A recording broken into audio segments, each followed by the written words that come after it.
안녕하세요. 목요일 아침 또 여러분들과 더불어 주 안에서 만나게 됐습니다. 우리의 만남은 다른 만남이 아니고 말씀을 통해서 함께 하나님의 은혜를 공유하고자 하는 만남이기 때문에 우리의 만남은 참 복된 만남인 줄로 믿습니다. 자, 이런 만남을 허락하신 하나님께 감사와 또 영광을 올려드립니다. 아무쪼록 오늘도 주께서 주실 은혜를 사모하면서 오늘 강의에 임하도록 하겠습니다. 자, 152강인데요. 이번 주간에 목요일 마지막 강의가 되겠죠. 이사야서 세 번째 순서가 되겠습니다. 망원경으로 보는 이사야 세 번째 시간. 주제는요, 이사야를 통해 전해진 소망의 메시지입니다.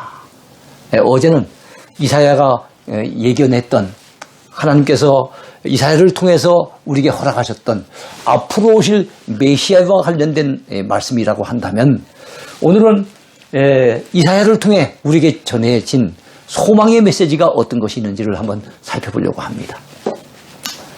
자, 이사야서에는 메시아에 대한 예언 외에 또 어떤 인물에 대한 구체적인 예언이 있을까요? 자, 이사야는 선지자 아닙니까? 선지자는 달리 말하면 예언자거든요. 선지자는 하나님의 뜻과 앞으로 되어질 일들을 먼저 안 사람이라고 선지자입니다. 그럼 미리 말하기 때문에 예언자인 거예요. 자기가 모르면 미리 말할 수 없지요. 하나님이 보여주셔서, 묵시를 통해서 알려주셔서 먼저 알았기 때문에, 그래 선지자가 됐기 때문에 앞으로 되어질 일들 미리 얘기하는 겁니다. 이게 예언자라고 볼 수 있는 거예요. 그래서 모든 선지서에는 많은 예언들이 나옵니다. 그 가운데 이사야 선지자는 66장을 썼으니까 엄청나게 많은 예언이 나오겠죠. 그 가운데 메시아와 관련된 예언이 제일 많습니다.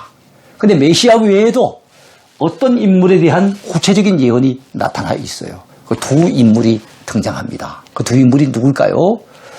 자, 메시아의 오실 길을 예비하는 광야의 소리, 세례 요한에 대한 예언이 있습니다. 세례 요한, 그 별명이 뭡니까? 광야에 외치는 자의 소리. 자, 외치는 자의 소리여 이르되 너희는 광야에서 여호와의 길을 예비하라. 사막에서 우리 하나님의 대로를 평탄하게 하라. 골짜기마다 도두어지며 산마다 언덕마다 낮아지며 고르지 아니한 곳이 평탄하게 되며 험한 곳이 평지가 될 것이요. 여호와의 영광이 나타나고 모든 육체가 그것을 함께 보리라. 이는 여호와의 입이 말씀하셨느니라. 참, 모든 육체가 함께 보게 될 그 존재 누굽니까? 앞으로 오실 메시아입니다. 그런데 그 메시아의 오실 길을 예비하고 그 메시아의 그 오실 길을 평탄하기 위해서 예수님보다 먼저 6개월 전에 탄생해서 예수님이 이 땅에서 복음을 전하시기 전에 회개 세례를 외쳤던 그런 인물이 있죠. 누굽니까? 세례 요한입니다. 여러분, 대통령이 외국에 무슨 정상회담을 하기 위해서 나가잖아요. 제가 들은 바에 의하면은 한 3개월 전부터 그 정상회담의 그 준비팀이 미리 그 대통령이 나갈 외국에 가가지고 준비를 다 한답니다. 안전상의 어려운 문제가 생기지 않도록. 그리고 회의가 원만하게 잘 진행되도록 하기 위해서 미리 다 준비를 한다는 거예요. 대통령이 나가는데도 그런데 하물며 하나님의 아들이 이 땅에 오시는 데 있어서 준비가 필요하겠지요. 그래서 하나님께서 특별히 그 일에 쓰신 귀한 인물이 세례 요한입니다. 회개를 외침으로 사람들의 심령이 가난한 심령이 되고 회개하고 가슴 치는 심령이 되니까 바로 예수님이 오셔서 말씀을 전할 때 그들이 정말로 아멘 아멘 하면서 받아들일 수 있도록 미리 준비를 한 거예요. 자, 말하는 자의 소리여 이르되 외치라. 대답하되 내가 무엇이라 외치리까 하니 모든 육체는 풀이요 그의 모든 아름다움은 들의 꽃과 같으니 풀은 마르고 꽃은 시듬은 여호와의 기운이 그 위에 불미라. 이 백성은 실로 풀이로다. 풀은 마르고 꽃은 시드나 우리 하나님의 말씀은 영원히 서리라 하라. 그랬습니다. 그러니까 세례 요한, 앞으로 광야에서 외치는 그 소리 되는 세례 요한이 감당해야 될 그게 무엇입니까? 참으로 우리 인생은 풀과 같다는 거. 인생이 누리는 영광은 풀의 꽃과 같다는 거. 풀은 마르고 꽃은 시들지만 그렇기 때문에 세상 영광 거기에 붙들려 살면 안 되는 것이고 참으로 영원한 것은 하나님의 말씀밖에 없다는 것. 바로 이러한 사실을 외치라고 그렇게 이사야 선지자를 통해서 예고하셨습니다. 여러분, 선민 유다 백성들을 바벨론의 포로지에서 해방시켜줄 또 다른 인물 누굽니까? 바사왕 고레스. 고레스에 대한 예언이 나와 있어요. 세례 요한은 요한이라는 이름은 아니고 별명, 광야의 소리라고 하는 별명으로 예고가 됐다면 고레스 왕의 이름은 두 번이나 뚜렷하게 실명을 거론하고 있습니다. 고레스에 대하여는 이르기를 내 목자라. 그가 나의 모든 기쁨을 성취하리라 하며, 그래서 나는 바로 하나님을 얘기합니다. 하나님께서 내 목자라고 말씀하셨어요. 자, 그 다음에 예루살렘에 대하여는 이르기를 중건되리라 하며 성전에 대하여는 내 기초가 놓여지리라 하는 자니라. 여러분, 남유다가 멸망을 당했죠. 바벨론의 포로로 끌려갑니다. 그래서 성전도 다 무너지고 예루살렘 성벽도 다 무너지고 예루살렘이 완전히 황폐하게 됐어요. 그런데 하나님께서 때가 되어진다면은 바로 바사왕 고레스를 통해서 이 땅에 택한 백성들을 돌아오게 하십니다. 그리고 예루살렘은 다시금 중건되게 하시고 성전은 다시금 기초를 놓고 다시 쌓을 수 있도록 그런 날이 올 것을 예고하시는 거예요. 그러면서 바로 택한 백성 선민들을 돌려보낼 그 존재가 누구냐 하면은 바사왕 고레스라는 거. 고레스의 이름을 거명하신 거예요.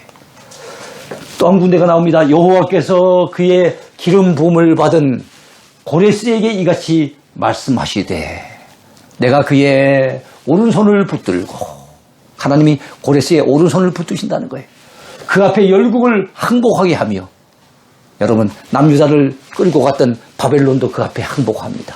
주변의 나라들이 고레스 왕 앞에 항복하게 만들어요. 그리고 고레스의 왕의 마음에 감동을 주셔서 선민들을 원래 살고 있었던 그 이스라엘 땅으로 돌아가도록 그렇게 만든 그 사람이 누굽니까? 고레스인 거예요. 근데 그 고레스를 그런 일을 하도록 세우신 분이 누구십니까? 하나님께서 이미 오래전에 예고하신 거예요. 바로 이사야 선지자를 통해 예고하신 거죠. 내가 왕들의 허리를 풀어 그 앞에 문들을 열고 성문들이 닫히지 못하게 하리라 그랬습니다. 7번째 주제입니다. 이사야서 후반부에는 하나님의 선민 이스라엘의 회복과 관련된 소망의 메시지가 참 많이 있습니다. 어떤 내용인지 한번 살펴볼까요? 주요한 약속의 구절 몇 가지만 함께 살펴보려고 합니다. 낙심하던 자들을 향해 여호와를 앙망하는 자에게는 새 힘을 주신다고 하나님께서 약속하셨습니다. 이사야 40장에 나오는 유명한 말씀이죠. 여러분 39장까지는 그 주로 하나님께서 주시는 경고의 메시지가 많다 그랬어요. 이스라엘의 죄악을 지적하는 메시지가 많다 그랬는데 40장부터는 바로 소망의 메시지, 회복의 메시지, 구원의 메시지가 많습니다. 그래서 야곱아 어찌하여 내가 말하며 이스라엘아 내가 이르기를 내 길은 여호와께 숨겨졌으며 내 송사는 내 하나님에게서 벗어난다 하느냐. 이 말은 우리가 여러 가지 어려움을 당하지만 하나님께서 뭔가 관여하지 않으시고 하나님께서 돌아보지 않으시고 하나님께서 우리에 대해서 무관심하시다는 그런 안타까운 어쩌면 실망감을 표출하고 있는 겁니다. 너는 알지 못하였느냐. 자, 그런 그 실망감을 가지고 낙심하는 자들에게 뭐라고 말씀하십니까? 너는 알지 못하였느냐. 듣지 못하였느냐. 영원하신 하나님 여호와 땅끝까지 창조하신 이는 피곤하지 않으시며 곤비하지 않으시며 명철이 한이 없으시며 오직 여호와를 앙망하는 자는 새 힘을 얻으리니 독수리가 날개치며 올라감 같을 것이요 다른 박질하 해도 곤비하지 아니하겠고 걸어가도 피곤하지 아니하리로다 그랬어요. 낙심하고 좌절하여 있는 자들에게 야, 온 세상 만물을 창조하신 하나님을 너희가 모르느냐? 그 하나님이 피곤하신 분도 아니고 곤비하신 분도 아니다. 그 하나님이 너희들에게 새 힘을 주실 것인데 정말 여호와를 앙망하는 자에게 독수리가 날개치며 올라감 같이 새 힘을 주실 것이라고. 그래서 다른 박질해도 곤비하지 아니하겠고 걸어가도 피곤하지 아니하도록 그렇게 만들어 주실 것이라고 그렇게 예고하고 있습니다. 여러분 이사야 40장에 나와 있는 유명한 말씀이죠. 자, 하나님께서 항상 함께 해주시고 붙들어 주신다고 약속하셨습니다. 자, 이 구절도 아마 좋아하고 또 사랑하는 분들이 많이 있을 거예요. 두려워하지 말라. 내가 너와 함께 함이라. 놀라지 말라. 나는 내 하나님이 됨이라. 여러분 성경에 보면 두려워하지 말라는 말씀이 모두 365번이나 등장한다 그래요. 예. 두려워하는 자들, 놀라는 자들, 근심 걱정에 사로잡힌 자들에게 하나님이 약속하십니다. 나는 내 하나님이 아니냐? 내가 너와 함께하지 않겠느냐? 그런 말씀이에요. 그런데 뭘 두려워하며 무엇 때문에 놀라느냐 이 말씀이죠. 내가 너를 굳세게 하리라. 참으로 너를 도와주리라. 참으로 나의 의로운 오른손으로 너를 붙들리라. 그렇게 말씀하고 있습니다. 이런 말씀은 참 우리가 위태로운 상황에 있을 때, 중요한 일을 앞두고 또 여러 가지 두려움에 사로잡혀 있을 때, 뭔가 불안감에 휩싸여 있을 때 이 말씀을 자꾸만 내 마음속에 되새기면서 또 묵상하면 굉장히 큰 힘과 용기를 얻을 수 있습니다. 하나님께서는 이스라엘을 구속하셨고 지명하여 불러주셨습니다. 그러므로 하나님의 것이 된 그들을 어떤 환경 속에서도 지켜주시마 우리 하나님은 약속해 주셨습니다. 야곱아, 너를 창조하신 여호와께서 지금 말씀하시느니라. 이스라엘아, 너를 지으신 이가 말씀하시느니라. 너는 두려워하지 말라. 내가 너를 구속하였고 내가 너를 지명하여 불렀나니 너는 내 것이라. 여러분, 우리가 내 것이 되게 하려고 한다면 적어도 두 가지 이유가 있어야 되지요. 내가 그것을 만들면 내 것이라 주장할 수 있습니다. 내가 돈 주고 사면 그를 내 것이라 주장할 수 있겠지요. 근데 하나님은 이스라엘을 내 것이라 말씀하십니다. 오늘 이 시대 우리들을 향해서 너는 내 것이라 말씀하세요. 왜 우리가 하나님의 것이 될 수 있습니까? 하나님이 우리를 창조하셨기 때문에. 내가 너를 지었고 라고 말씀하셨지요. 그러니까 우리는 하나님의 것입니다. 또한 너를 구속하였다 그랬죠. 이건 값주고 그야말로 대가를 지불하고 산 것을, 그래서 구원해내는 것을 구속했다고 합니다. 구속. 그때 쓰는 돈을 속전이라고 하고, 그래서 그 값주고 사서 해방시켜주면 속량이라고 합니다. 그렇지 않습니까? 그래서 구속이라는 말은 값을 지불했다는 거 있어요. 예수님의 피로, 그 피값으로 값을 지불하고 우리 하나님 우리를 사셨어요. 우리를 지으신 분이기 때문에 우리는 하나님의 것이며, 그죠? 하나님은 우리를 지으신 분이기 때문에 우리는 하나님의 것이며, 하나님이 주의 피로 값주고 사신 존재이기 때문에 우리는 하나님의 것이라는 사실을 믿으시기 바랍니다. 우리는 우리의 것 아끼잖아요. 얼마나 신경 씁니까? 잃어버릴까봐. 혹시 잘못될까봐. 얼마나 신경 씁니까? 혹시 잃어버리면 어디 있는지 막 찾아 헤매지 않습니까? 핸드폰 하나 잃어버려도 얼마나 안타까운 마음으로 찾아 헤맵니까? 그런데 우리 하나님께서 하나님의 것인 우리들 그냥 내버려 두시겠어요? 하나님의 것이라는 것은 하나님이 지켜주시고 도와주시고 함께 해주시겠다고 하는 약속입니다. 내가 물 가운데 지날 때 내가 너와 함께 할 것이라. 강을 건널 때 물이 너를 침몰하지 못할 것이며, 내가 불 가운데 지날 때 타지도 아니할 것이요 불꽃이 너를 사르지도 못하리니 라고 말씀하고 있습니다. 이사야 43장에 나온 또 유명한 말씀인데요, 우리가 마음에 새겨야 될 줄로 믿습니다. 하나님께서 새 일을 행하실 것을 약속하셨습니다. 그것은 포로로 끌려갔던 이스라엘 백성들을 다시금 돌아오게 하실 제2의 출애굽 사건을 가리킵니다. 여러분, 애굽에서 탈출한 그 출애굽 사건, 그건 이스라엘 백성들의 힘이 아니었어요. 하나님의 주권적인 사역이었고 절대적인 하나님의 능력에 의해서 이루어진 것처럼, 바벨론 포로에 끌려갔던 그들이 70년 만에 돌아오는 거, 그들의 힘으로는 안 되는 겁니다. 그런데 하나님께서 강력한 역사로 말미암아 이 일을 이루시는 거예요. 그것을 약속하셨어요. 너희는 이전 일을 기억하지 말며 옛적 일을 생각하지 말라. 이전 일과 옛적 일은 옛날 첫 번째 출애굽 사건을 얘기하는 듯합니다. 그것만 생각하고 거기에만 사로잡혀 있지 말라는 거예요. 왜냐하면 하나님이 또 새로운 일을 행하실 것이기 때문에, 그와 같은 놀라운 일을 또 행하실 것이기 때문에 그것만 생각하지 말라고 말씀합니다. 보라 내가 새 일을 행하리니 이제 나타낼 것이라. 너희가 그것을 알지 못하겠느냐? 반드시 내가 광야의 길을 사막의 강을 내리니. 여러분, 이 말씀은 어떤 의미가 있습니까? 불가능해 보이는 것이지만 하나님이 행하시면 이건 충분히 가능해진다는 거예요. 바벨론 포로에서 돌아오는 거 불가능해 보이죠? 그러나 하나님이 하시면 된다는 거예요. 이걸 갖다가 미리 예고하고 있습니다. 그러면서 왜 이런 하나님께서 이런 일을, 이 놀라운 일을 행하십니까? 그 백성으로 하여금 하나님을 찬양하라고, 하나님께 영광을 돌리라고 하는 거예요. 이 백성은 내가 나를 위하여 지었나니 나를 찬송하게 하려 함이니라. 그래요. 이스라엘 백성들을 하나님이 지으신 이유, 오늘 저와 여러분들을 하나님이 지으신 이유가 뭡니까? 그리고 우리를 구원해내신 이유가 뭡니까? 하나님의 영광을 찬송하라고. 네? 그래서 우리가 찬송하는 거 참 귀히 여겨야 됩니다. 네? 찬송하는 거 소홀히 여기면 안 됩니다. 네? 그걸 힘겨워 생각하면 안 됩니다.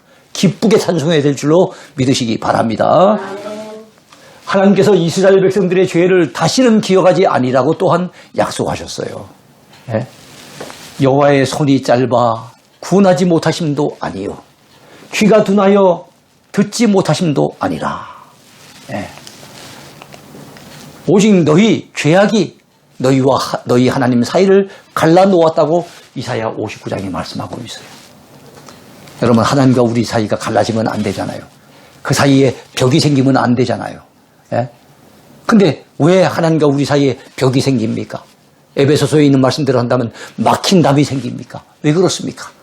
그래 바로 우리 죄 때문에 그렇게 된다는 거예요. 예.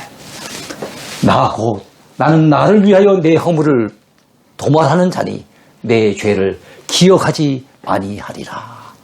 하나님 앞에 회개하고 돌아오면 하나님이 그 죄를 다 씻어주시고 용서해 주시는데 다시는 기억하지 아니한다고 말씀하는 거예요. 여러분, 사람은 때로는 미안하다고 사과하기도 하고 잘못했다고 용서를 구하기도 하면 또 화해가 되잖아요. 그러나 또 세월이 흘러가도 그때 그 기억들이 아직까지는 여전히 좀 남아있고 또 앙금이 여전히 남아있는 경우가 많이 있어요. 그런데 우리 하나님은 회개하는 자, 죄 용서받은 자는 다시는 그 죄를 기억하지 아니하신다는 거예요. 얼마나 감사한 일입니까? 내가 넘치는 진노로 내 얼굴을 내게서 잠시 가렸으나 영원한 자비로 너를 긍휼히 여기리라.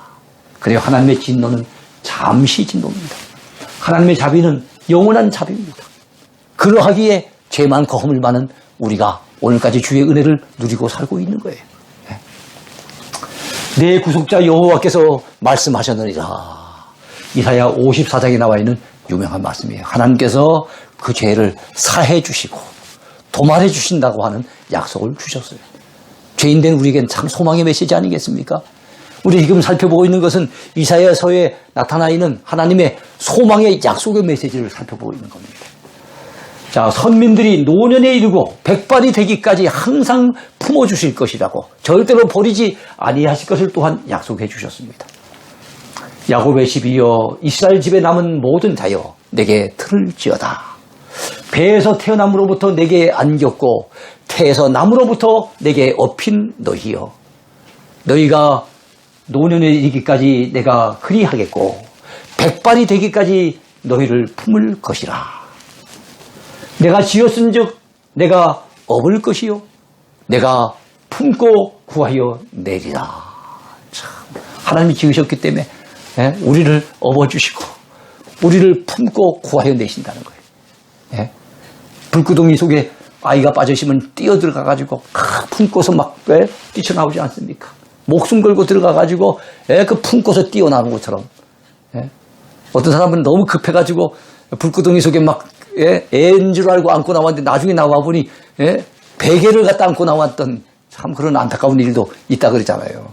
어떤 사람은 불구덩이에 들어가가지고 애는 생각은 못하고 막 통장 챙기느라고 돈 챙기느라고 막 신경 쓰는 사람들 있지 않아요? 근데 우리 하나님은 그런 불구덩이 같은 이 세상 환난과 어려움 속에서도 항상 품고 우리를 품고 구하여 내리라고 말씀하고 계세요. 하나님께서 이스라엘을 잊지 않으시고 은혜의 때에 응답해 주시고 구원의 날에 도와주신다고 하셨습니다. 그리고 포로지에서 돌아오게 해주시며 창성케 해주실 것을 약속하셨습니다. 여호와께서 이같이 이르시되 은혜의 때에 내가 내게 응답하였고 구원의 날에 내가 너를 도왔도다. 은혜의 때 구원의 날. 고린도후서 6장에 그대로 인용이 되어 있는 유명한 말씀입니다. 내가 장차 너를 보호하여 너를 백성의 언약으로 삼으며 나라를 일으켜 그들에게 그 황무하였던 땅을 기업으로 상속하게 하리라. 황무했던 땅, 다 빼앗겼던 땅. 참 대구 출신의 유명한 시인 그 이상화 선생이 빼앗긴 들에도 봄은 오는가 하는 유명한 시를 남겼잖아요. 과연 그 빼앗겼던 땅, 황무한 땅 다시 되찾을 수 있었겠습니까? 근데 하나님이 그거 해주신다고 약속하신 거예요.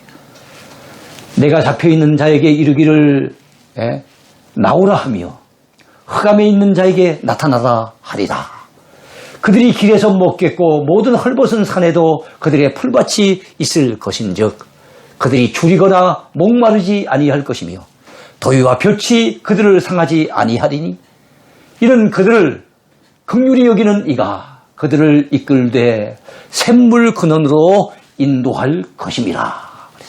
그 바벨론 포로에서 돌아오도록 하시는데 그들이 혹시 사막 가운데 광야 가운데 쓰러지거나 산을 넘고 강을 건너는 가운데 지쳐서 쓰러지지 아니하도록 그렇게 긍휼히 여기시며 이끌어 주신다는 거예요. 샘물 근원으로 인도해 주신다는 거예요. 바벨론 포로에서 돌아오게 될 때 하나님께서 은혜 가운데 그들의 길을 이끌어 주실 것을 약속하고 있습니다. 우리 하나님은 이스라엘 백성을 잊지 않으시는 분이세요.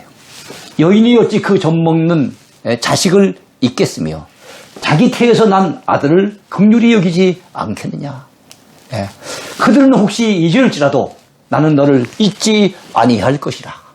여러분, 그 어미는 자식을 결코 잊지 못하잖아요. 근데 사람인지라 혹시 잊을지라도 우리 하나님만은 너를, 이스라엘 백성들을 잊지 아니한다는 거예요.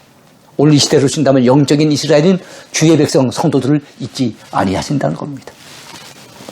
내가 너를 내 어디에 새겼겠습니까? 내 손바닥에 새겼대요. 손바닥. 우리 중요한 일이 있는데 혹시 가다가 잊어버릴 것 같으면 볼펜 꺼내갖고 손바닥에다 막 새기고 그러잖아요. 그래도 세수 한번 하고 나면 그 사라져버리죠. 근데 우리 하나님은 세수하신 분이 아니니까. 그건 이제 인간적으로 이해하기 좋은 표현으로 그렇게 넣어놓으신 거예요.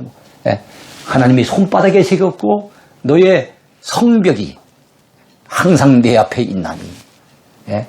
바로 무너진 예루살렘 성벽을 생각해 봅니다. 그들의 삶의 터전이었던 그것이 항상 하나님의 관심사 가운데 있다는 거예요.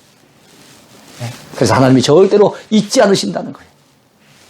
여러분 기억하세요. 하나님이 침묵하고 계실 때에도 여전히 우리 하나님은 우리를 기억하고 계시고 바라보고 계시고 지켜주고 계신다는 거 잊지 마시기 바라요. 우리가 비가 많이 내리고 하늘에 먹구름이 끼는 날 같으면 어떻습니까? 태양이 없는 것 같이 느껴질 때가 있어요. 특별히 여름 장마가 계속돼서 맨날 며칠 비가 올 때는 진짜 태양이 사라진 것처럼 여겨지죠? 아니에요. 구름 위에 태양은 여전히 빛나고 있는 겁니다. 마찬가지로 우리가 고난을 당하고 어려움을 겪으면은요, 하나님이 우리를 잊어버린 것처럼 생각하실 수 있겠어요. 그러나 아니에요. 하나님은 여전히 살아계셔서 우리를 지켜보고 계시며 우리를 돌보고 계시며 관심 가지고 이끌고 계신다는 사실을 우리는 믿어야 됩니다. 바로 그런 약속이에요.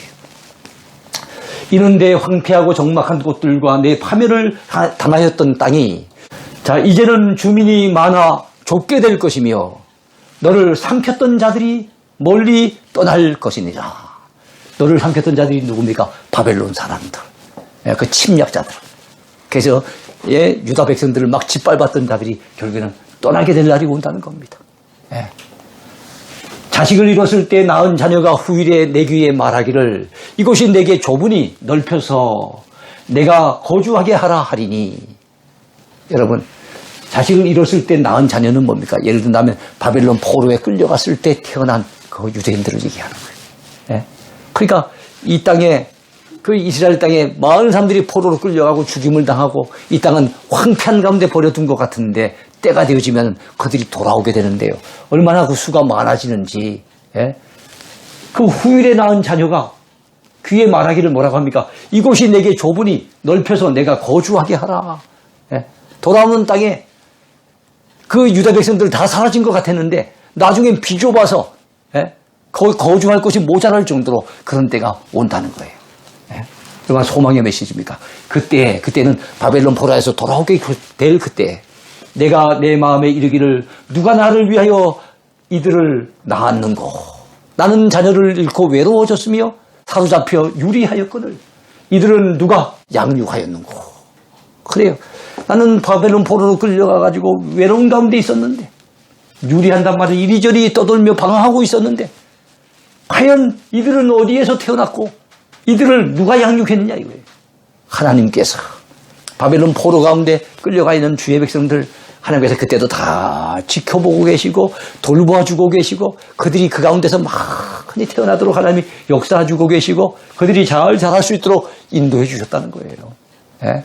그러니까 그들이 죄를 짓고 바벨론 포로에 끌려갔음에도 불구하고 그래서 하나님이 징벌을 내리시고 그 나라가 멸망하도록 정신 차리도록 만드셨음에도 불구하고 하나님은 여전히 그들을 잊지 않으시고 사랑하고 계셨다는 사실을 말씀하고 있는 거예요. 예? 나는 홀로 남았거늘 이들은 예? 어디서 생겼는고 도대체 이들은 어디서 생겼는고. 저는 참 교회를 개척한 이후에 하나님께서 참 전도의 문을 열어주시고 또 이곳저곳에서 좋은 사람들을 많이 붙여주시고 보내주셨을 때 제 마음속에 이 구절을 읽으면서 한때 참 마음에 깊은 감격에 잠긴 적이 있었어요. 이야, 나는 외로운 가운데 교회를 개척하여 시작했는데 도대체 여기 우리 교회에서 지금 섬기고 있는 이들은 어디서 생겼는고. 네? 참 하나님의 은혜로다. 하나님의 은혜로다. 이것을 느끼고 깨달았던 적이 있었습니다. 그래서 이 구절이 잘 잊혀지지 않아요. 네. 하나님께서 이스라엘을 긍휼히 여기실 것을 약속하시고 은혜의 초청장을 보내주셨습니다. 자, 오라 너희 모든 목마른 자들아 물로 나오라. 돈 없는 자도 오라. 목마른 인생들을 향해서 은혜의 물가로 우리 하나님이 초청하시는 거예요. 근데 돈 많은 사람들만 오는 것이 아니라 돈 없는 자도 오라는 거예요. 세상 가운데서는 여러분 돈 없는 사람은 오라는 데가 없어요. 어디서도 환영 안 합니다. 돈 없으면 집에 가서 빈대떡이라도 부쳐 먹지 그렇습니다만 그 노래 있잖아요. 근데 돈 없으면 빈대떡 부쳐 먹기도 쉽지 않습니다. 너희는 와서 사 먹되 돈 없이 값없이 와서 포도주와 젖을 사라. 너희가 어찌하여 양식 아닌 것을 위하여 은을 달아주며 배불게 못할 것을 위하여 수고하느냐. 다른 데 가서 열심히 수고해봤자 땀 흘려 고생해봤자 거기서 느끼는 행복 없다는 거예요. 거기서 깨닫는 참된 인생의 기쁨이나 감격이 없다는 거예요. 그러니까 양식도 아닌 것을 위해서 헛수고하는 거예요. 그러지 말고 내게 와서 내게 듣고 들을지어다. 그리하면 너희가 좋은 것을 먹을 것이며 너희 자신들이 기름진 것으로 즐거움을 얻으리라.